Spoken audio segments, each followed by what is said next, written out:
If you look at what's happening with gold right now and treasuries, there's a inverse correlation. Gold is being increasingly held by central banks. Maybe gold is that canary in the gold mine for all this. And actually, we're predicting, I'm not sure what your stance on silver is, that silver's going to make some pretty momentous moves. You know, we're talking $300 silver. I always ask myself, if you're going to get to those kind of valuations, what's the context of the world around? Exactly. What's crypto doing? You know? I love silver. Love gold too. So I always recommend people have like 3 to 6 months worth of capital held somewhere that's kind of like their emergency fund. And so for the last 4 years, I've held all of my emergency fund in gold and silver and actually just liquidated all the gold that I had and swapped for crypto when we crest like 3,500. Because I do think that there is going to be a pullback. I think you're going to see somewhere around $2,000 or $2,100 gold when all of this actually kind of plays out. But again, back into a bull market after that, maybe even repriced after that if it is used and pegged to gold in some capacity to back currencies. But with silver, it's interesting because look at the gold to silver ratio.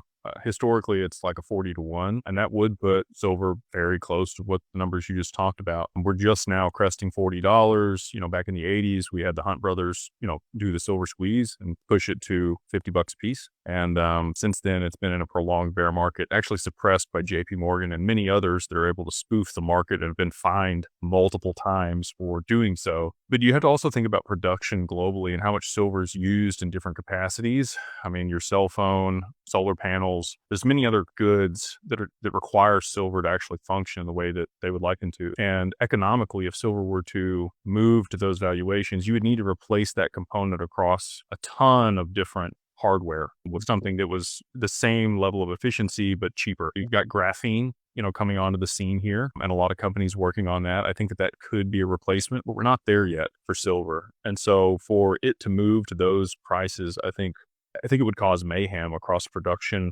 and economically, for multiple applications. So I think that $100 silver is very reasonable, but I'd be hesitant to call for anything higher than that just because of the constraints that I just mentioned.